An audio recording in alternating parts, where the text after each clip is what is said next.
Décidément, entre la fusée européenne Ariane 6 dont la date de lancement est désormais imminente et fixée, Hubble qui continue de nous faire de belles peurs, une explosion de lanceurs nord-coréens, le New Space India, une station spatiale privée et encore d'autres, les actualités de ces derniers jours auront été tout sauf ennuyeuses.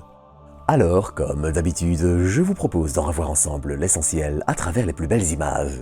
Mais avant de commencer, je tenais aussi à rapidement vous inviter à vous abonner si vous ne l'êtes pas encore. Allez, sur ce, il est temps de passer aux actualités de la semaine. Et pour ouvrir le bal, je vous propose de nous diriger vers l'Inde. En effet, ce 30 mai, l'entreprise indienne Agnikul Cosmos devenait la première entreprise privée du pays à lancer une fusée. Il s'agit néanmoins ici d'un vol atmosphérique et qui n'a probablement pas atteint la limite de l'espace. Néanmoins, ce premier vol de test permit à l'entreprise de franchir une étape majeure dans le développement de leur lanceur Agniban, qui sera capable de placer environ 300 kg en orbite basse et donc largement dédié au marché grandissant des nanosats, CubeSats et autres smallsats. Et ce premier vol ne devrait pas tarder des années puisqu'il est actuellement prévu pour la fin de 2024, même si, comme toujours dans le secteur, quelques mois de retard ne seraient pas inquiétants. Mais il n'y a pas que l'Inde qui a rendez-vous avec les cieux dans les prochains mois. Du côté européen, c'est en effet Ariane 6 qui est dans les starting blocks et enchaîne depuis quelques mois les essais au sol avant un premier décollage. Et ce décollage a désormais une date. Si tout va bien, c'est le 9 juillet que le lanceur réalisera son vol inaugural, signant ainsi le début d'une nouvelle ère pour le spatial européen. Mais à côté de ça, ces derniers jours, on allait aussi reparler d'Hubble. Ce dernier a en effet souffert d'une nouvelle panne d'un de ses gyroscopes, et c'est assez problématique. Pour le résumer rapidement, ce sont ces outils qui permettent au télescope de viser une cible, de s'orienter correctement et j'en passe. Or, comparé au restant du matériel du télescope, ce sont aussi des éléments qui se dégradent assez rapidement. Et malheureusement, ce nouvel incident allait provoquer la perte d'un nouveau gyroscope, obligeant à revoir profondément le fonctionnement d'Hubble. Car sur les 6 gyroscopes installés lors de la dernière maintenance via une navette spatiale en 2009, eh bien, 3 sont déjà hors service. Ainsi, le télescope n'utilisera désormais plus qu'un seul de ces gyroscopes, afin de les conserver encore le plus longtemps possible. Si cela rendra Hubble un peu moins efficace lors des transitions entre différentes cibles et rendra le fait de viser des objets du système solaire plus compliqué, ce changement permet aussi de garantir encore à Hubble plusieurs années de vie. En tout cas, il devient clair que le télescope vieillit et que, dans le courant de la décennie 2030, il faudra sérieusement commencer à penser à une mission de maintenance, si le télescope s'avère trop important pour être perdu, ce qui reste encore malheureusement à voir. Car voilà, pour une nouvelle mission de maintenance sans la navette, il y a du pain sur la planche. Seules quelques ébauches utilisant par exemple Dragon Crew existent, et elles n'auraient qu'une utilité limitée, malheureusement. Mais bon, en attendant, de nouvelles photos ont déjà été publiées, et on ne peut pas dire qu'Hubble n'est pas encore au top de sa forme. De toute façon, si Hubble devra ralentir ses observations du système solaire, ce n'est en revanche pas le cas pour les observatoires terrestres. Ainsi, il y a quelques jours, on allait avoir droit à la publication de cette image montrant la lune jovienne et volcanique Io. Si elle peut sembler d'une piètre qualité comparée au cliché époustouflant de Juno passant à seulement 1500 km de la petite lune, cette image est en fait un véritable exploit. Utilisant le Large Binocular Telescope en Arizona et une optique adaptative qui déforme les miroirs des télescopes pour compenser les turbulences de l'atmosphère, elle est la photo la plus détaillée de la Lune jamais obtenue depuis le sol. Prise en janvier 2024, cette image atteint une résolution comparable à une pièce de 10 cents, vue à peu près à 160 km.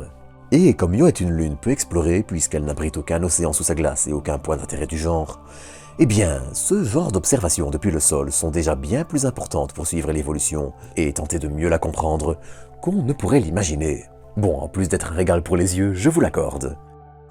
Toujours en parlant d'exploration spatiale, on notera que les échantillons lunaires récoltés par Tiange 6 sont désormais bien arrivés en orbite lunaire et que l'étage de remontée s'est amarré avec succès à la partie qui ramène les échantillons vers la Terre, chemin du retour attaqué début juin. Dans un autre registre, aux environs du 27 mai, c'était la Corée du Nord qui allait tenter de lancer un nouveau satellite, mais le lancement allait hélas se terminer prématurément en feu d'artifice. Dans un thème plus joyeux, ces derniers jours, on allait aussi avoir droit à de nouvelles images du premier prototype de la station spatiale Heaven 1, développée par l'entreprise américaine Vast Space. L'entreprise ambitionne en effet d'être la première à déployer une station spatiale privée, mais avec un petit revers à la médaille. Heaven 1 doit décoller en 2025 si l'entreprise respecte son calendrier et comptera en effet énormément sur l'assistance de la capsule Dragon Crew de SpaceX pour la propulsion et le maintien de l'atmosphère à bord, entre autres.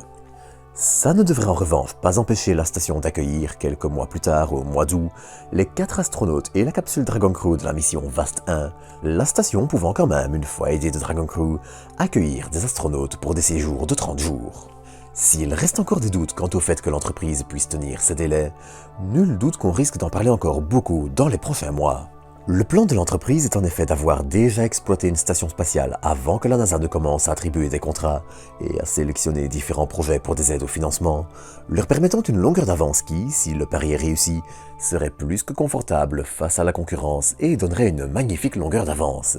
Dans un autre registre, on allait aussi encore une fois voir apparaître sur internet de nouvelles images de la future usine d'assemblage du lanceur réutilisable Neutron de Rocket Lab, usine qui semble avancer assez vite. Mais il n'y a pas que Rocket Lab qui avance assez vite. En France, c'est Latitude qui vient de finir la table de lancement de son futur petit lanceur Zephyr, dont le vol inaugural devrait avoir lieu depuis le site de Saxford en Écosse, et ce durant l'année 2025. Mais ces derniers jours, on allait aussi suivre le déroulé d'une mission bien importante, le périple du premier vol habité de la capsule Starliner de Boeing vers l'ISS. Après avoir enfin décollé le 5 juin, la capsule allait rejoindre l'ISS dès le lendemain et s'y amarrer vers 17h34 heure universelle. Mais les malheurs de la capsule ne sont pas encore finis pour autant. Si on notera la prolongation du séjour de 4 jours pour les astronautes pour des raisons assez floues, on allait aussi voir de nouveaux problèmes mineurs n'impactant pas la sécurité de l'équipage, et c'est très important de le dire, apparaître. Des problèmes de propulseurs allaient avoir lieu retardant l'amarrage de quelques heures, et de nouvelles fuites d'hélium allaient être détectées. C'en sont donc en tout 5 qui sont actuellement recensés dans le système de propulsion, et même si cela ne devrait pas être un problème pour la capsule, c'est néanmoins suffisant pour penser que Boeing aura encore un peu de travail avec sa nouvelle capsule. Dans la foulée, cette mission allait aussi être observée depuis un satellite d'observation de la Terre Maxar, et un des satellites allait en effet réussir à photographier l'ISS passant à peu près en dessous de lui, l'ISS étant à 400 km d'altitude et le satellite à environ 700, montrant en détail la station vue depuis un autre satellite. Enfin, pour terminer, on allait aussi avoir droit à quelques informations sur une mission chinoise qui risque de faire fort parler d'elle. On n'en parle en effet pas très souvent, mais le programme chinois Tianwen, commencé en 2020 avec le rover martien Tulang, devrait emmener le pays aux 4 coins du système solaire. Tianwen 2 sera en effet l'occasion de ramener des échantillons d'un astéroïde proche de la Terre et décollera l'année prochaine. Début 2030, ce sera la mission de retour d'échantillons martiens Tianwen 3, et puis, la même année environ, le pays lancera aussi Tianwen 4. Et ce sera un spectacle incroyable. Mise en orbite autour de Jupiter et Callisto, un second appareil qui partira vers Uranus pour la survoler en 2043. Tianwen 4 sera un spectacle incroyable, et son développement est déjà en cours. On avait ainsi droit à quelques maigres informations sur le développement d'un moteur à propulsion ionique, développé probablement pour Tianwen 4, et qui sera l'un des plus puissants de sa catégorie, sans néanmoins être le plus puissant. Mais ça, eh bien, je crois qu'on aura encore l'occasion d'en reparler.